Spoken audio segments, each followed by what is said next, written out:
Eh, Nama saya Muhammad Rahman Adi, pendidikan dari Prodi Pendidikan Pelatihan Olahraga 2018. Saya ingin mewawancarai pelatih dari cabangan saya futsal. Sebelumnya kenal dulu Bang. Namanya siapa? Nama saya Irfan Setiawan. Sebelumnya belum pernah kenal sama sekali, jadi ini baru pertama kali kenal. Pertama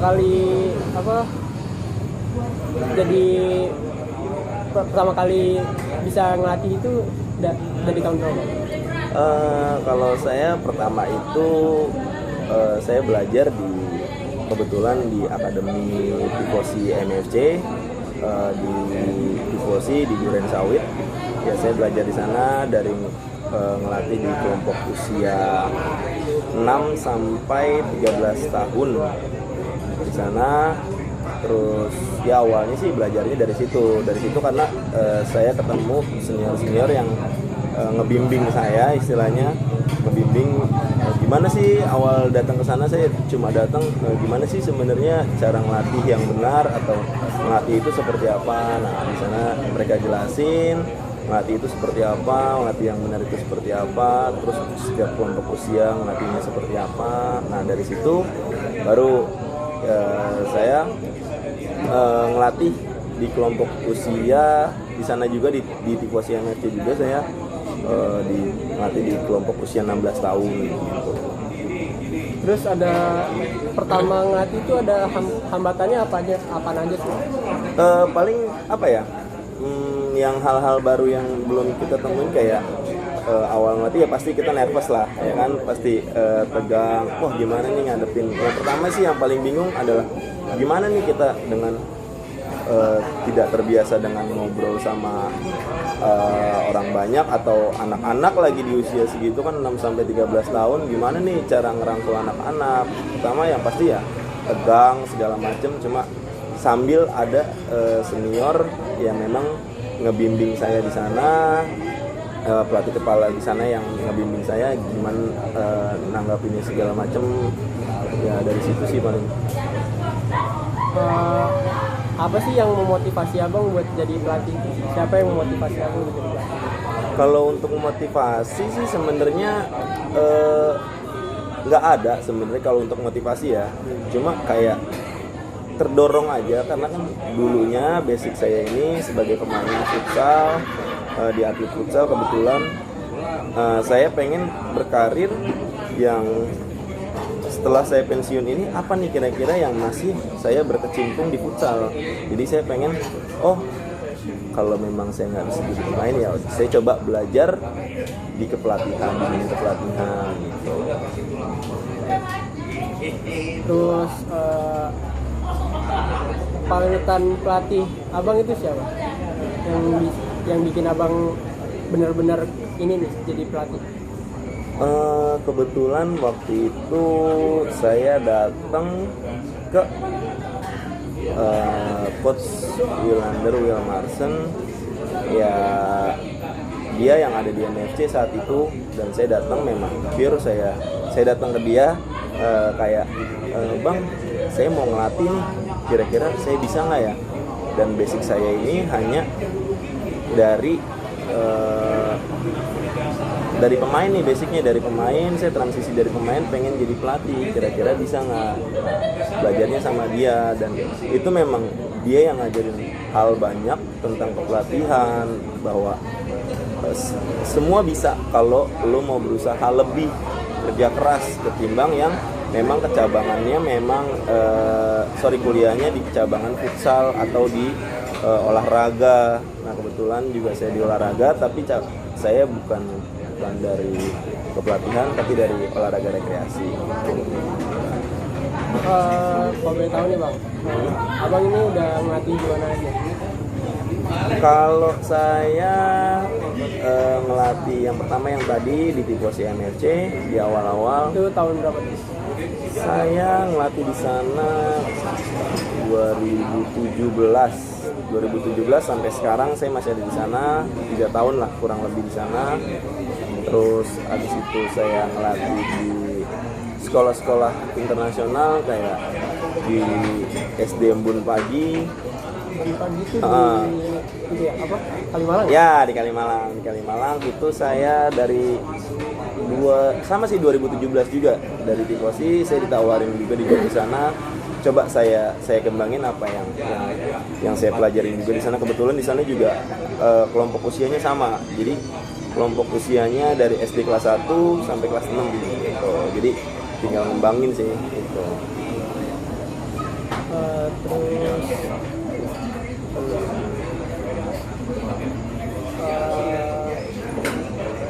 kalau sekarang nih bang, sekarang nih abang ngelatih di mana? Kalau lagi sibukan sekarang nih ngelatih di mana? Kesibukan saat kapan nih? Lagi pas pandemi ini? Sebelum pandemi sama sekarang lagi pandemi. Saya ngelatih di yang tadi masih aktif di Tifosi MFC, di SD Embun Pagi, terus masih aktif aja nih, yang masih aktif di tadi Embun Pagi, Tifosi sama Gonzaga, SMA Gonzaga, Kolose Gonzaga yang di Pejaten. Nah, terus sama yang Bunda Mulia International School yang ada di Ancol. Sama paling ini kebetulan lagi melatih di Platda Kota Bekasi untuk persiapan AFP. Terus kan saya juga sebagai calon pelatih, gimana sih bang cara pendekatan kepada pemain tuh bang, caranya gimana? Pendekatan pemain? Kalau saya maksudnya kalau untuk usia setiap kelompok usia pasti berbeda cara pendekatannya. Kalau di usia 6 sampai 10 karena fasenya ini mereka masih fun atau grassroots, ya istilahnya jangan pernah kasih mereka materi yang serius atau yang benar-benar. Kita di sana hanya mengenalkan yang pertama teknik-teknik dasar yang ada di futsal, terus gimana caranya si anak ini tidak bosan, karena tingkat kebosanannya itu tinggi di usia 6 sampai 10 tahun. Jadi cukup sebentar, latihan sejam atau sejam setengah dengan materi sebentar, yang lebih banyak game lah istilahnya. Gamenya itu dalam artian main 5 lawan 5. Terus kalau di usia yang 14 tahun, yang youth sampai 16 tahun, itu cara pendekatannya hampir sama kayak yang senior. Jadi kayak kita coba di luar lapangan, kita coba komunikasi sama dia. Apalagi kebetulan saya di sini sebagai asisten. Jadi yang lebih pendekatan ke pemain itu lebih ke saya, karena pelatih kita bermain peran di sini nih. Siapa yang harus galak, siapa yang harus pendekatan ke pemain. Jadi kebetulan saya di sini sebagai asisten, ya itu deketin tugasnya ya gimana caranya nih pendekatan ke pemain agar apa sih unek-unek dari pemain ini bisa keluar. Nah, cara pendekatannya kita di luar lapangan banyak komunikasi. Kayak habis latihan nih, kayak ada pemain yang memang pas latihan ini banyak salah atau dia human error, kita deketin, coba kita ngobrol sama dia, kita rangkul, kenapa sih, coba cerita aja, nggak masalah. Nah gitu, kita lebih banyak komunikasi di luar lapangan, dan dalam lapangan ada komunikasi, cuma kan kita terbatas waktu latihan. Jadi kalau cara saya untuk mendekati pemain ya lebih banyak di luar lapangan sih. Iya. Kalau yang dewasa itu gimana? Ya, yang dewasa juga hampir sama, cuma kayak paling yang berbeda hanya sifat sih. Karena saya juga pernah saya ngelatih di JNE Cikarang, itu kantor. Nah, itu usianya kebetulan rata-rata di atas 25-30 lah ke atas.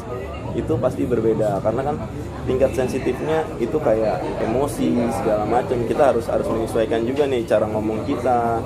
Nggak bisa kita di kelompok usia yang dewasa seperti itu, kita saat dia salah kita nggak bisa langsung udah segala macam. Coba kita pelan-pelan sih masuknya, kita jelasin maksudnya kalau di usia segitu, apalagi di usia segitu untuk berkembang ya hampir dibilang nggak bisa karena kan usia udah susah juga. Jadi paling pendekatannya ya kita ngobrol tapi dengan cara ngomongnya itu lebih kayak yang gampang dicerna lah sama mereka, jadi mereka cepat masuk dan seperti itulah pendekatannya.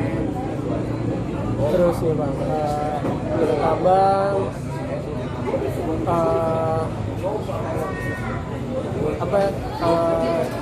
teknik apa sih yang gampang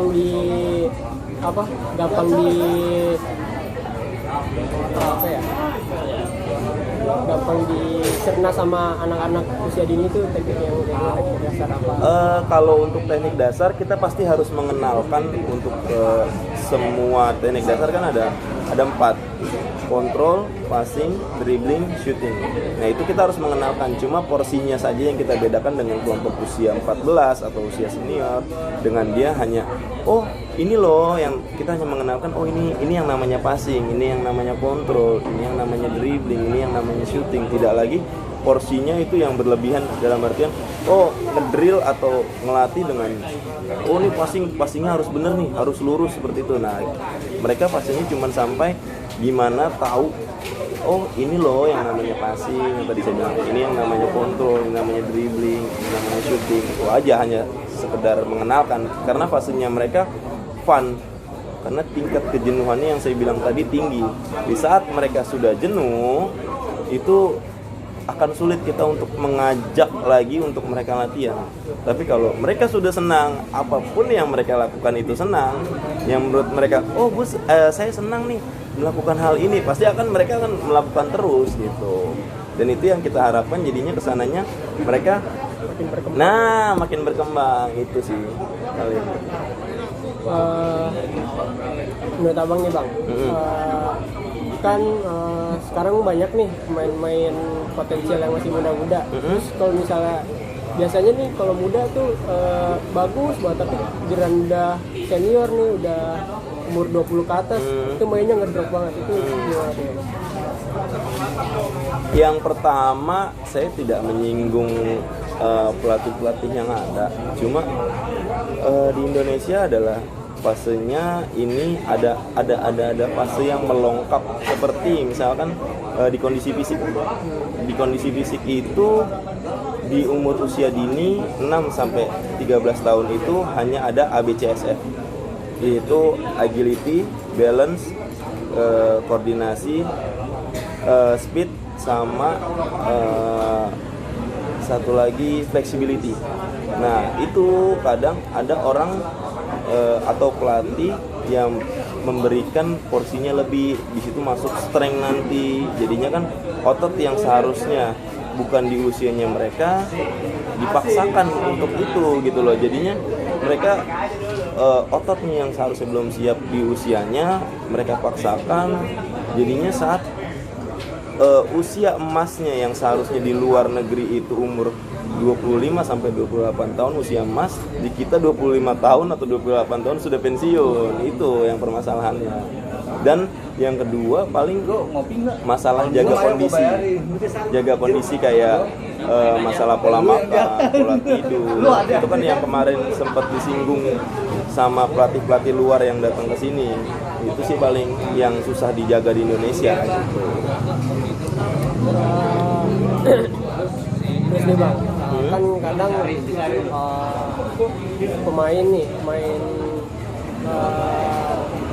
pemain abang nih, kalau misalnya kejuaraan itu kan kadang suka emosi gitu ya, suka nggak kontrol emosinya. Itu gimana cara abang nangani? Untuk kelompok usia berapa? Usia dari usia dini sampai yang Oke, kalau yang untuk usia dini itu saya juga pernah awal-awal ngelatih juga bingung kan. Ini gimana nih cara nanganin anak kecil yang saat apalagi ada yang kayak emosi yang tadi dibilang kan pertanyaannya, ada yang emosi atau bandelnya setengah mati, itu gimana caranya? Ya intinya gimana kita harus tahu dulu kalau usia dini itu apa sih hal yang mereka takuti. Contoh, mereka takut sama orang tuanya. Nah, kita cuman hanya bilang nanti misalkan namanya Steven, jangan lakukan seperti itu gitu loh. Nanti coach akan bilangin ke mama nih atau bunda seperti itu. Nah yang kedua, ini hal yang saya temukan, saya belajar dari guru-guru atau ya guru-guru sih ya, dari yang sekolah luar biasa, yang ketergantungan lah mental. Nah itu hanya dekati anak itu dan peluk, karena itu hal yang mereka butuhkan di saat mereka emosi, di saat mereka menangis atau sedih, mereka hanya butuh pelukan. Itu pasti berbeda gitu. Dan untuk usia yang 14 sampai seniornya itu, kalau yang emosi itu paling saya cuman bilang kadang saya pasti bilang sebelum pertandingan, emosi itu harus dijaga 50% dan semangat harus 50%. Jadi saat emosi ini melebihi 50%, mainnya akan terganggu lah, cara mainnya dia akan, kalau sudah bisa dilihat lah, kalau sudah emosinya tinggi pasti permainannya akan berantakan atau hancur lah segala macam. Jadi nggak loss lah, jadi loss konsentrasi segala macam. Paling itu sih. Untuk caranya ya paling bilangin seperti itu sebelum pertandingan, kita sudah bilangin bahwa teman-teman jangan emosi, atau bisa juga dengan cara kita di latihan kita selalu ingatkan mereka, atau kan di saat mereka emosi kita bilangin pelan-pelan, kalau memang tidak bisa kan dia pasti tanggung resikonya. Dengan apalagi di futsal atau di sepak bola kan, kalau udah emosi segala macam itu kan pasti ada punishment kayak kartu kuning atau kartu merah hukumannya. Nah seperti itu paling.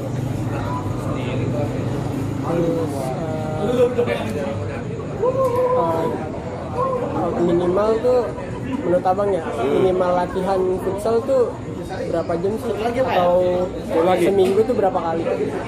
Seminggu itu kalau idealnya ya tergantung sih kebutuhannya. Kalau pertanyaannya seperti itu, yang ideal tergantung kebutuhannya. Misalkan kalau kayak timnas kan kita nggak tahu nih kebutuhannya timnas seperti apa, jadi mereka eventnya kapan dan kebutuhannya, misalkan ya kebutuhannya dalam artian ini juara atau seperti apa, targetnya, kita ngomongin target ya itu pasti berbeda pastinya, apalagi kalau udah ngomongin ke finansial. Nah kita kan tergantung. Nah kebanyakan yang dilakukan yang kayak akademi sih masih di sesi latihan yang seminggu hanya 2 kali pertemuan, karena kan kita buat lebih pun kesulitannya adalah, kendalanya adalah sekolah. Nah bentroknya sama sekolah, apalagi anak-anak zaman sekarang kan ada les, ada segala macem.